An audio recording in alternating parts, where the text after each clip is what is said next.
안녕하세요, 백지입니다. 이번 시간에는 중학교 1학년 과학 5단원 물질의 상태 변화에서 첫 번째 시간 물질의 상태 변화입니다. 우리가 물질이라는 것은 사전에서 찾아본다면 공간의 일부를 차지하고 질량을 가지고 또 자연 현상을 일으키는 실체다라는 겁니다. 일단 우리 눈에 보이는 존재라는 거죠. 그래서 이 물질들이 온도와 압력에 따라 고체와 액체, 기체 세 가지 상태로 존재한다라는 것을 기억해 주시면 됩니다.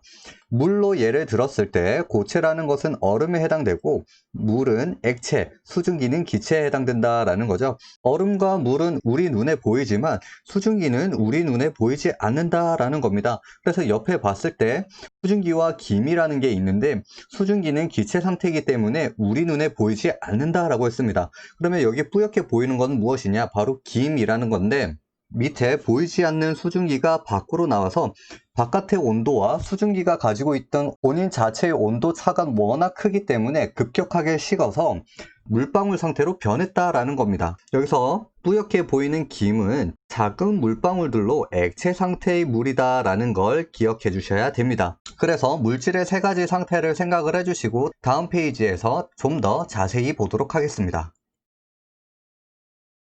물질의 세 가지 상태와 입자 배열입니다. 우리 물질은 고체, 액체, 기체 세 가지 상태가 있다라고 얘기를 했죠. 먼저 고체를 보면 입자 배열은 규칙적으로 나타난다라고 볼 수가 있고 거의 움직이지 않기 때문에 제자리에서 진동만 한다라는 거 기억해 주시면 됩니다. 그래서 입자 사이는 매우 가깝게 서로 배열되어 있는 것을 볼 수가 있죠. 그리고 액체는 고체와 다르게 불규칙적이고 자유롭게 자리가 이동 가능하다라는 겁니다. 그리고 액체도 비교적 거리가 가까운 것을 알 수가 있죠. 고체와 액체가 입자 사이의 거리가 가깝기 때문에 우리 눈에 보인다라는 겁니다. 그리고 기체는 그림만 보았을 때도 입자 사이의 거리가 매우 넓고 그 한 공간에 있는 입자 수도 고체와 액체보다는 훨씬 작게 있는 것을 볼 수가 있습니다. 입자 배열은 매우 불규칙적이고요. 또 아주 활발하고 불규칙적인 운동을 한다라는 것을 기억해 주시면 되고 입자 사이가 거리가 매우 넓기 때문에 우리 눈에는 보이지 않습니다. 그래서 물질의 세 가지 상태의 특징을 보면 이 특징이 입자 배열에 따라 나타난다라는 겁니다. 한번 보도록 할게요. 고체는 흐르는 성질이 없습니다. 그렇기 때문에 모양과 부피가 일정하게 나타나고 있다라는 거죠. 그리고 서로 아주 가깝게 존재하기 때문에 쉽게 압축되지 않는다라는 것을 기억해 주시면 됩니다.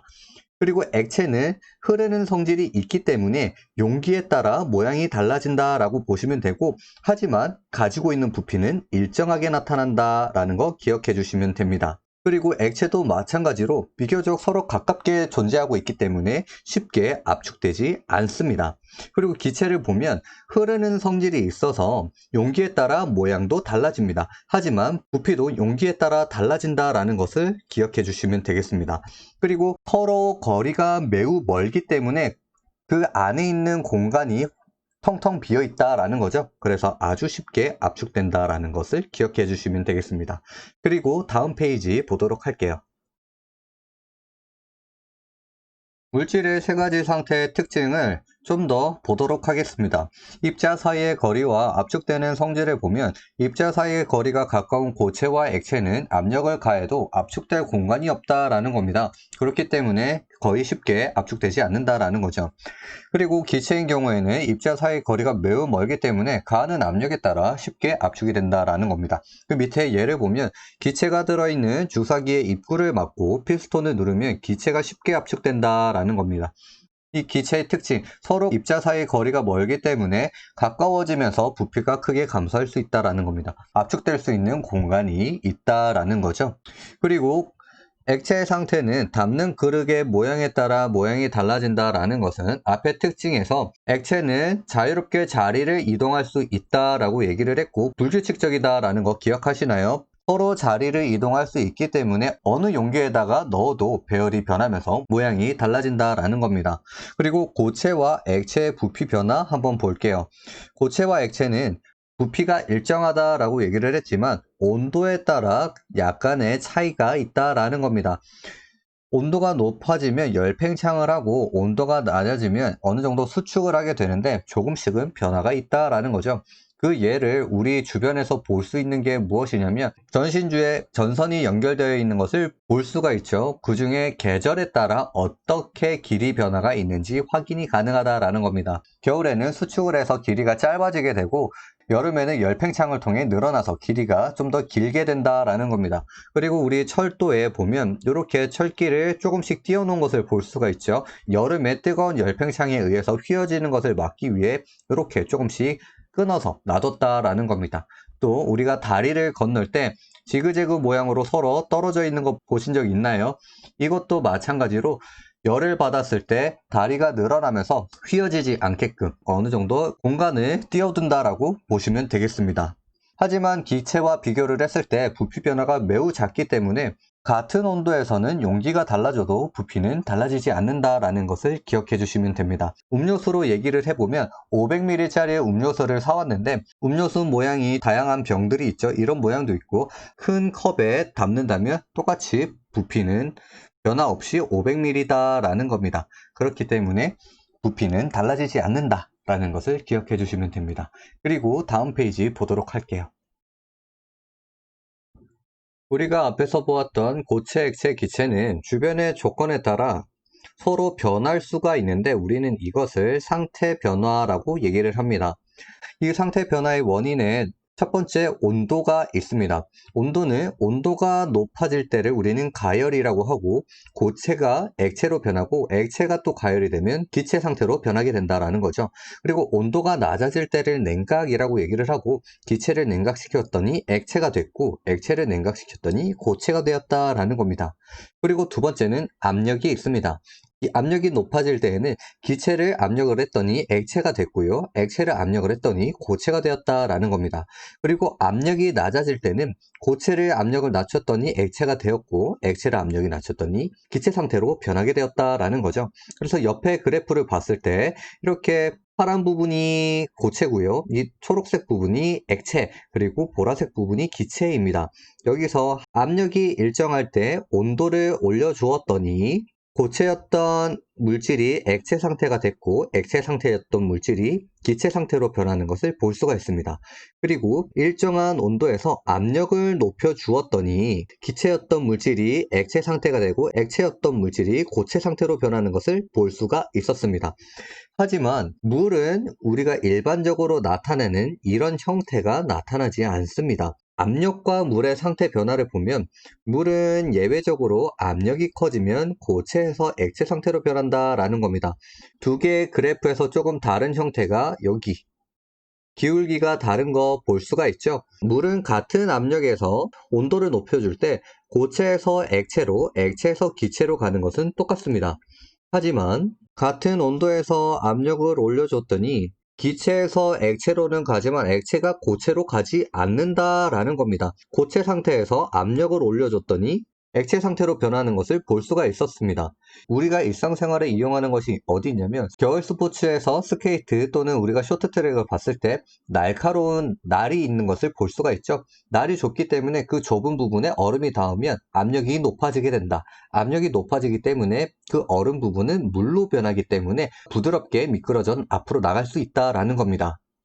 그리고 집에서 간단하게 할 수 있는 실험이 무엇이냐면 두 개의 실을 준비를 하고 각각의 실에 무게가 서로 다른 물질들을 묶어둡니다. 그리고 얼음을 두 개를 준비를 해서 한쪽에는 가벼운 실, 한쪽에는 무게를 좀 더 많이 실은 실을 서로 놔뒀을 때 어느 쪽이 좀 더 빠르게 잘려나가냐라고 볼 수가 있는 거죠. 보통 이런 걸 봤을 때 좀 더 무게를 달아놓았던 실 쪽의 얼음이 훨씬 더 빠르게 잘리는 것을 알 수가 있습니다.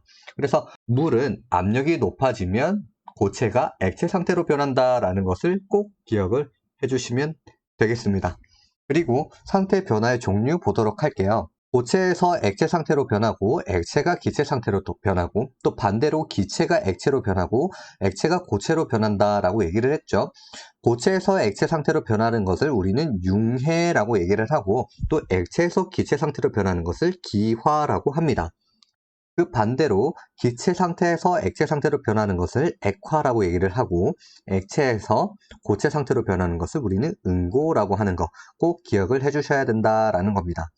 하지만 고체 상태에서도 바로 기체 상태가 될 수 있고 기체 상태에서 고체 상태로 될 수 있다라는 건데 우리는 이것을 각각 승화라고 하는 거 꼭 기억을 해주시면 되겠습니다. 우리가 가장 많이 헷갈려하는 것이 무엇이냐면 융해와 용해라는 단어입니다. 융해라는 것은 우리가 앞에서 봤듯이 물질이 고체에서 액체로 상태 변화가 일어날 때를 우리는 융해라고 하고 용해라는 것은 두 개의 물질이 고르게 섞이는 현상을 우리는 용해라고 하는 것. 이 두 개 차이를 꼭 기억을 해주시면 되겠습니다.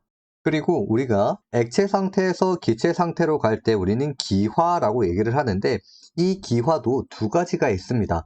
증발과 끓음이라는 게 있는데 이 증발이라는 것은 액체 표면에서 액체가 기체로 변하는 것을 우리는 증발이라고 얘기를 하고 끓음이라는 것은 물 깊숙한 곳에서도 기화가 일어나고 액체 표면에서도 기화가 일어나는 것을 우리는 끓음이라고 하는 것, 이 두 개 차이를 기억해 주시면 되겠습니다.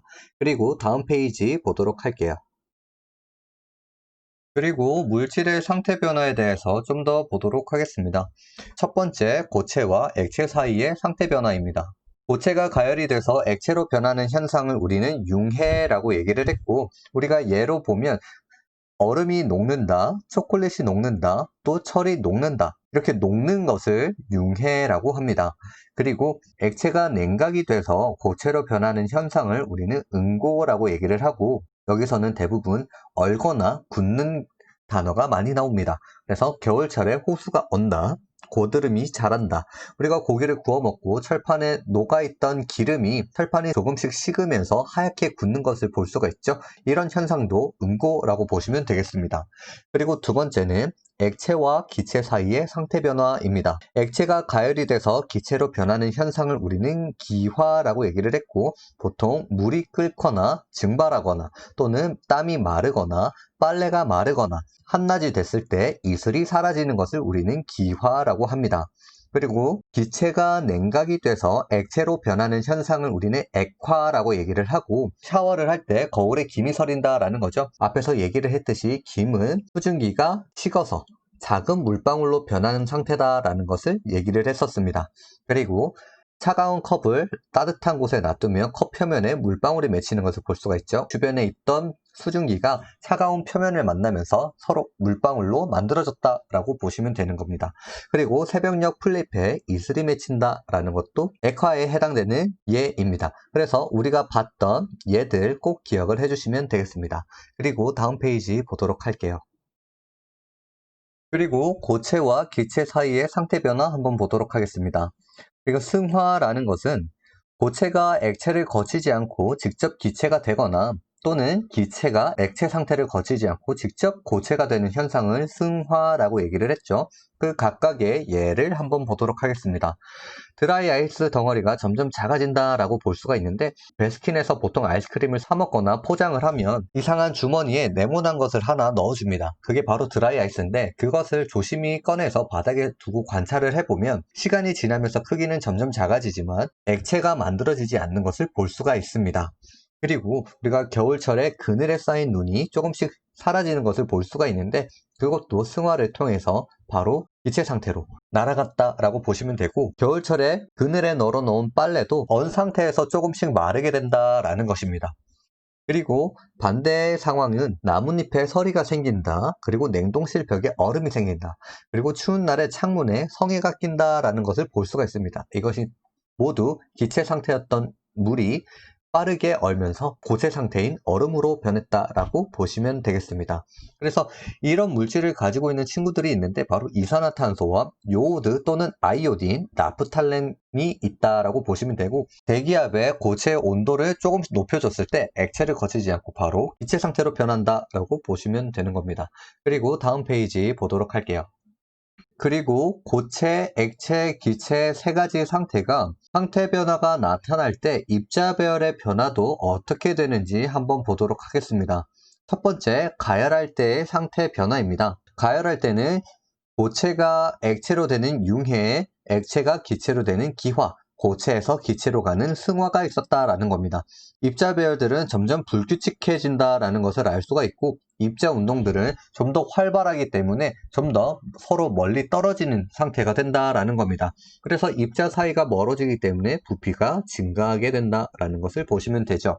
그리고 냉각할 때의 상태 변화는 액체가 고체로 갔을 때의 응고, 기체가 액체로 변한 액화, 그리고 기체가 고체로 변한 승화가 있었다라는 거죠. 입자 배열들은 점점 가까워지기 때문에 규칙적으로 변하고 입자 운동은 느려진다라는 겁니다. 냉각이라는 것은 입자가 가지고 있던 에너지를 빼앗았다라고 보시면 되고, 에너지를 빼앗았기 때문에 움직일 수 있는 힘이 많이 사라진 상태다라고 보시면 되죠. 그렇기 때문에 점점 입자 운동은 느려지게 되고 입자 사이의 거리는 조금씩 가까워짐으로써 부피는 감소하게 된다라고 보시면 됩니다. 그래서 상태 변화와 물질의 부피 변화를 보면 부피가 증가하는 상태 변화는 가열할 때 상태 변화라고 보시면 됩니다. 그래서 융해와 기화, 승화가 있고, 고체가 액체로, 액체가 또 기체로 되기 때문에 분자 사이의 거리가 조금씩 멀어짐으로써 물질의 부피는 증가하게 된다라는 것이고, 부피가 감소하는 상태 변화는 냉각할 때 상태 변화라고 보시면 되고, 응고, 액화, 승화가 있다. 기체가 액체가 되고 액체가 고체로 될수록 분자 사이의 거리는 조금씩 가까워짐으로써 물질의 부피는 감소하게 된다라는 것을 꼭 기억해 주시면 되겠습니다. 하지만 또 특이한 물질이 하나 있습니다. 바로 물인데, 물은 응고가 일어났을 때 부피는 더 줄어드는 것이 아니라 더 늘어나게 된다라는 겁니다. 대부분 물질들은 액체에서 고체로 변하면서 응고가 되면 부피가 감소하기 마련인데, 물은 예외적으로 부피가 증가한다라는 것이죠. 이거는 물 분자가 고체가 될 때 다른 물질들과 다른 형태의 구조를 가지게 된다라는 겁니다. 특이하게 물 분자들이 서로 모여서 육각형 구조를 이룬다라는 거죠. 그래서 액체 상태였을 때 물 분자들 거리보다 고체 상태였을 때 물 분자들의 거리가 좀 더 멀어지기 때문에 부피가 훨씬 더 커지게 된다라고 보시면 됩니다. 무더운 여름에 얼음물 먹고 싶을 때 물을 페트병에 담아서 냉동실에 넣어두죠. 시간이 지나서 냉동실에서 꺼내보면 어떻게 되나요? 처음에 넣었을 때보다 훨씬 더 빵빵하게 부풀어 오른 것을 볼 수가 있습니다. 바로 얼음이 육각 구조를 이루기 때문에 부피가 커졌다라고 보시면 되는 겁니다. 우리가 또 간단한 실험을 할 수가 있습니다. 집에서 지퍼팩 안에다가 아세톤을 밀배한 후에 가열을 하고 냉각을 시켰을 때 그 지퍼팩의 부피가 어떻게 변하는지 확인이 가능하다라는 거죠. 액체 상태였던 아세톤을 가열을 하면 액체가 기체로 변하면서 입자 사이의 거리가 조금씩 멀어지게 되겠죠. 그렇기 때문에 부피가 증가하기 때문에 지퍼백의 부피가 빵빵하게 커지는 것을 볼 수가 있습니다. 그리고 냉각을 시키면 다시 기체였던 아세톤들이 액체로 변하게 됨으로써 그 부피가 급격하게 줄어드는 것을 볼 수가 있죠. 하지만 여기에서 상태 변화만 있었을 뿐 아세톤의 성질과 분자는 서로 변하지 않았다라는 것을 꼭 기억을 해주셔야 됩니다. 그리고 다음 페이지 보도록 할게요. 그리고 상태 변화와 물질의 질량 변화입니다. 상태가 아무리 변하더라도 입자는 사라지거나 새로 생기지 않는다라는 것입니다. 그렇기 때문에 그 물질의 질량은 변하지 않는다라는 것이죠. 예로 액체인 양초를 전자저울 위에 올려놓고 질량을 쟀더니 85g이라는 것이 나왔습니다. 이 액체 양초를 시간이 지나서 고체 양초로 굳힌 후에 다시 질량을 쟀더니 변함없이 85g이었다라는 거죠. 하지만 액체였던 양초가 고체로 변했기 때문에 부피는 조금 줄어든 것을 볼 수가 있습니다. 그리고 상태 변화와 물질의 성질 변화입니다. 물질의 상태가 아무리 변해도 물질의 고유한 성질은 변하지 않는다라는 것이죠. 그 예로 앞에서 봤던 아세톤도 있었지만 액체인 물을 푸른색 염화 코발트 종이에 갖다 댔더니 염화 코발트 종이가 붉게 변했다라는 겁니다. 기체 상태인 수증기를 또 푸른색 염화 코발트 종이에 갖다 댔더니 마찬가지로 붉게 변했다라는 거죠. 물이 액체 상태이건 기체 상태이건 물이 가지고 있는 고유한 성질은 변하지 않았다라는 것을 여기서 알 수가 있었습니다. 그리고 딱딱한 초콜릿을 먹어도 달고 초콜릿 향이 나죠. 하지만 녹인 액체 상태인 초콜릿도 달고 초콜릿 향이 난다는 것, 변화가 없다라는 것을 알 수가 있습니다. 그리고 상태 변화 시 변하는 것과 변하지 않는 것을 꼭 기억을 해주셔야 되는데, 변하는 것은 입자의 배열, 멀어졌다가 가까워졌다가 운동 속도 빨랐다가 느렸다가, 물질의 부피 일정했다가 불규칙했다, 입자 사이의 거리 멀어졌다, 가까워졌다 라고 얘기를 했습니다. 이것들은 변하고요. 변하지 않는 것은 그 물질이 가지고 있는 고유한 성질, 그리고 그 물질이 가지고 있는 고유한 질량, 실험을 했을 때 그 물질의 입자 수, 그리고 입자 모양과 크기, 그 성질들은 각각 변하지 않는다라는 것을 꼭 기억을 해주시면 됩니다. 그리고 우리가 기체 상태인 물질을 어디에 많이 보관하고 싶은데 기체 상태는 많은 부피를 차지하고 있기 때문에 이것을 어떻게 보관하냐라는 겁니다. 그게 바로 액화를 시킨다라는 거죠. 기체가 액체로 변할 때는 부피가 크게 감소하기 때문에 많은 공간이 필요 없다라는 겁니다. 대표적으로 LPG 가스도 있고요. 또 다른 예로 우리가 질소는 지구의 대표적인 기체 상태 물질인 거 알고 있죠. 이 질소를 액화시키면 훨씬 더 많은 양의 질소를 작은 공간에 보관할 수 있다라는 것입니다. 그래서 오늘은 여기까지고요. 다음 시간에 또 다른 영상으로 찾아오도록 하겠습니다. 안녕.